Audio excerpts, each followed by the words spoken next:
Good morning student. आपकी class 11th में आज आपको बताने जा रहे हैं प्रक्षेप गति किसे कहते हैं, उड्डयन काल क्या है, प्रक्षेप की ऊंचाई, क्षैतिज परास। तो आज का हमारा टॉपिक आपका है प्रक्षेप गति, उड्डयन काल, क्षैतिज परास और प्रक्षेप की ऊंचाई। सबसे पहले आपको बता दें कि प्रक्षेप गति जो आज का हमारा पहला टॉपिक आपका है,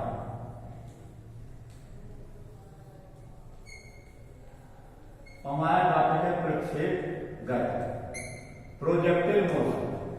अब प्रोजेक्टिल मोशन क्या है, प्रक्षेप गति क्या होता है कि जब कोई वस्तु एक्स अक्ष और वाई अक्ष के विपरीत, जब कोई वस्तु एक्स अक्ष और वाई अक्ष के विपरीत एक वक्राकार पथ पर या एक प्रवलयाकार पथ पर गति करती है, जब कोई वस्तु एक्स अक्ष और वाई अक्ष के विपरीत किसी परवलयाकार पथ पर गति करती है, किसी वक्र के पथ पर गति करती है, तो उसकी गति को हम क्या कहते हैं, प्रक्षेप गति कहते हैं। डिफिनेशन आप लिख लीजिएगा। इसके बाद प्रक्षेप जैसे आप देख लीजिए, ये आपका वाई अक्ष है, ये हमारा क्या एक्स अक्ष है, यहाँ पर आपका प्रक्षेपण बिंदु है, यहाँ से कोई टोक पर गोला जा रहा है, तो ये ना तो वाई अक्ष पे गति कर रहा है ना तो एक्स अक्ष पे गति कर रहा है, तो इस प्रकार की गति को हम क्या कहते हैं, प्रक्षेप गति कहते हैं। यानी जब कोई वस्तु एक्स अक्ष वाई अक्ष के विरुद्ध किसी परवलयाकार पथ पर किसी वक्र पर गति करती है, तो उसकी गति को हम क्या कहते हैं, प्रक्षेप की गति कहते हैं। अब प्रक्षेप की गति के बाद जो हमारा टॉपिक आएगा आपका, तो हमारा टॉपिक दूसरा टॉपिक हमारा होगा उड्डयन काल। दूसरा टॉपिक हमारा क्या होगा आपका, उड्डयन काल।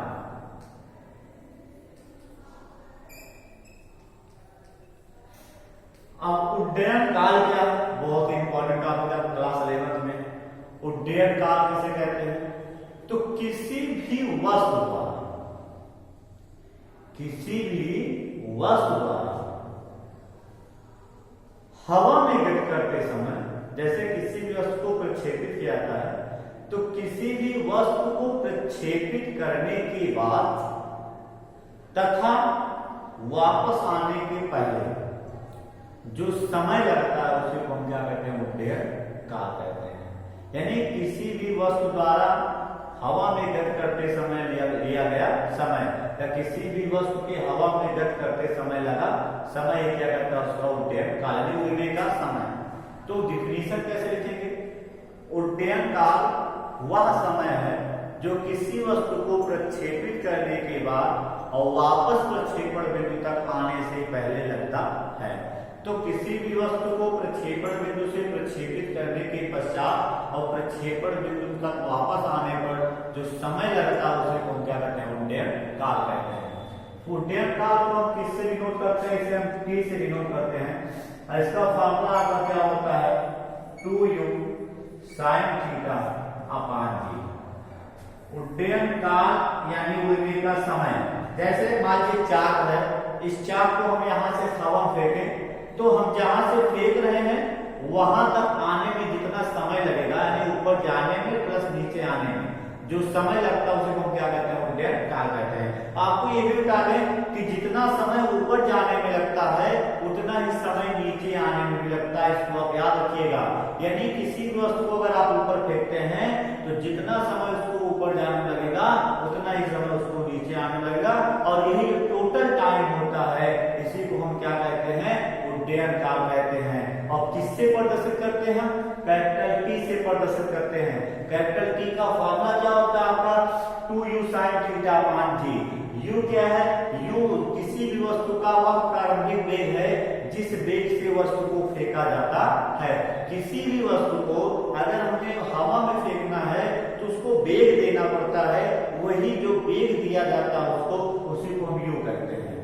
थीटा क्या है, थीटा आपका है कि आप जब वस्तु को फेंकते हैं तो क्षैतिज के साथ जितना एंगल बनाता है उसी को हम क्या कहते हैं, एंगल थीटा कहते हैं। जी क्या है, आप जानते हैं कि कोई भी वस्तु क्षैतिज से हटकर अगर वो गति करती है तो उस पर गुरुत्वीय त्वरण कार्य करता है।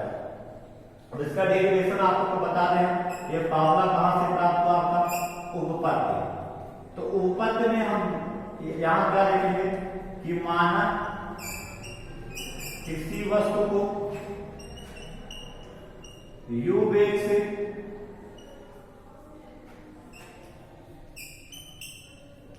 क्षैतिज से थीटा कोण पर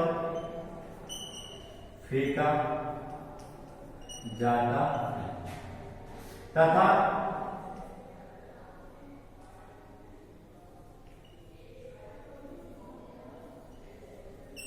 उच्चतम बिंदु तक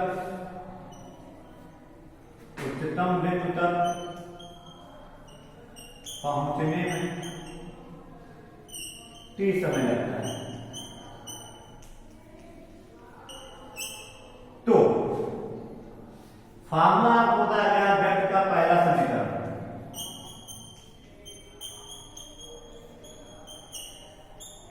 गति का पहला समीकरण क्या होता है? v equal u plus gt होता है।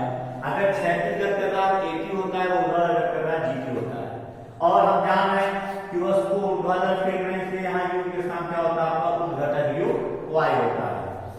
अब उच्चतम बिंदु किसे कहते हैं? उच्चतम बिंदु का मतलब होता है वह बिंदु जहां पर वस्तु का अंतिम वेग शून्य हो जाता है, 0 हो जाता है। तो v आपका क्या हो जाएगा? 0 हो जाएगा।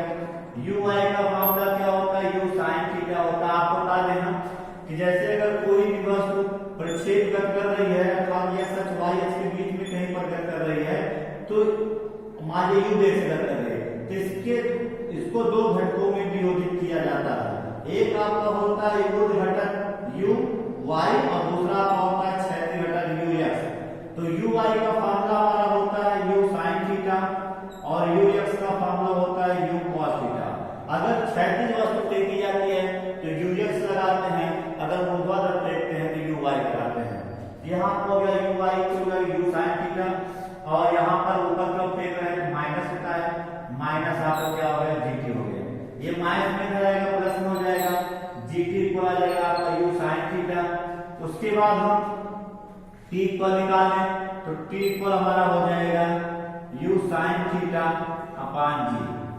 ये आपका जाने में लगा समय है, अतः उड्डयन काल t निकालेंगे तो ये आपका जाने में लगा समय प्लस आने लगा समय आप होता है, जितना जाने में समय लगता है उतना आने लगता है। तो जाने में t समय लग रहा है तो आने में t समय लगेगा, तो टोटल आप कितना हो जाएगा? 2t हो जाएगा। t की वैल्यू पुट कर देंगे तो आपका आ जाएगा 2u sin theta upon g। यही तो आपका उड्डयन काल है। तो t इक्वल क्या होता है? 2u sin theta upon g होता है। अगला देखते हैं उड्डयन काल के बाद क्या आता है।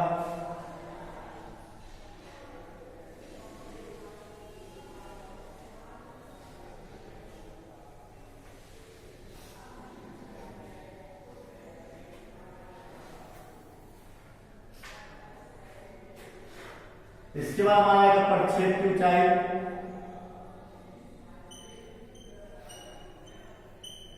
प्रक्षेप की ऊंचाई, तो प्रक्षेप की ऊंचाई को की फॉर्मूला क्या है?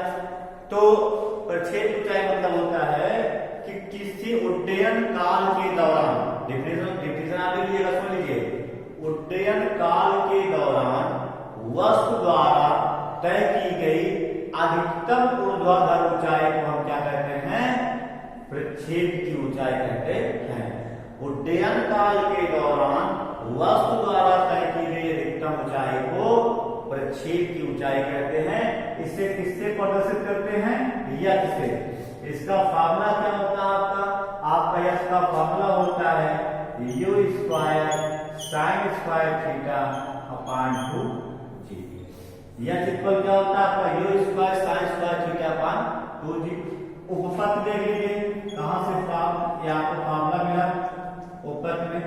तो गति का कौन सा समीकरण लगाएं? दूसरा समीकरण लगाएंगे, गति का द्वितीय समीकरण। तो गति का द्वितीय समीकरण आपका होता है यक्ष इक्वल ut, यहाँ पे u y हो जाएगा माइनस हाफ gt स्क्वायर। तो u y का फार्मूला क्या, यू साइन थीटा। टी की वैल्यू अभी भी निकाले थे हम, टी की वैल्यू क्या निकाले थे, u sine theta upon g. यहाँ पर हमारा हो जाएगा u sine theta upon g minus half g, और टी की वैल्यू यहाँ रखेंगे टी स्क्वायर है तो you square sine square theta और अपान में यहाँ जी स्क्वायर हो जाएगा। अब हम देखते हैं तो u और u का u स्क्वायर बन जाएगा, साइन साइन का साइन स्क्वायर हो जाएगा, अपान में g हो जाएगा, माइनस u स्क्वायर u का g स्क्वायर g कैंसिल हो जाएगा, ऊपर आपका बचेगा u square sine square theta upon में 2g। अब इन दोनों का एलसीएम लेंगे, दोनों का यानी मतलब ये आपका हाफ है, इसको हम 1/2 भी कह सकते हैं। तो 1/2 1 में से 1/2 को माइनस करेंगे 1/2 आ जाएगा, तो आपका हो जाएगा u square sine square theta upon 2g।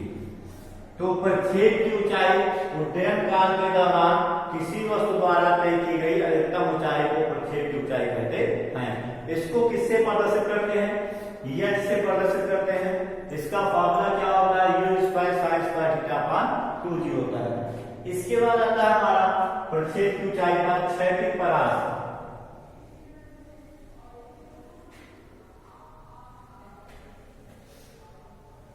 आपका क्या आता है, क्षैतिज परास आता है। देखते हैं क्षैतिज परास क्या है।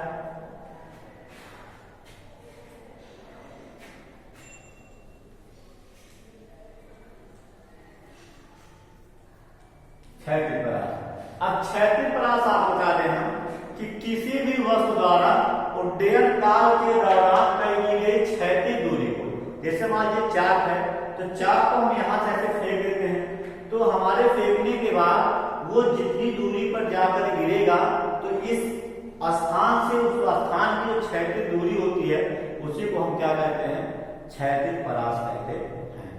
तो किसी भी वस्तु द्वारा, डेफिनेशन आप सुन लीजिएगा, किसी भी वस्तु द्वारा उड्डयन, सुनिए यहाँ पर प्रक्षेप की ऊंचाई क्षैतिज परास में केवल इतना अंतर है कि किसी भी वस्तु द्वारा उड्डयन काल के दौरान तय की गई अधिकतम ऊंचाई को प्रक्षेप की ऊंचाई कहते हैं और उड्डयन काल के दौरान तय की गई क्षैतिज दूरी को क्षैतिज परास कहते हैं। और क्षैतिज परास को हम किससे डिनोट करते हैं, कैपिटल आर से। इसका फार्मूला क्या होता है, u square sine 2 theta upon में g, u square sine 2 theta upon जी।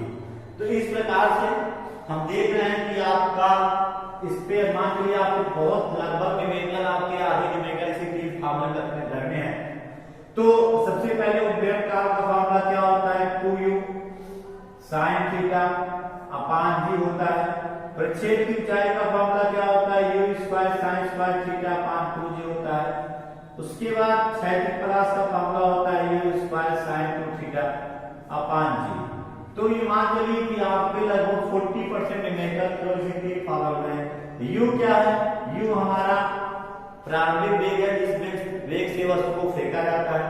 थीटा क्या है, कभी भी वस्तु को फेंकते हैं हम, कभी फेंकेंगे तो एकदम हम 90 डिग्री एंगल पे कभी नहीं फेंक सकते हैं, क्षैतिज से कुछ ना कुछ कोण बनाएगा वो, तो वही जो जितने एंगल में हम वस्तु को फेंकते हैं वही एंगल हमारा थीटा। जी क्या है, वृत्तीय त्वरण है, और हमें केवल यही 3 चीज चाहिए। तो आप याद रखिएगा ये 3 फार्मूला काफी इंपॉर्टेंट है, इसकी डिफिनेशन काफी इंपॉर्टेंट है, तो इसको आप एकदम क्लियर कर लीजिएगा कि है क्या है।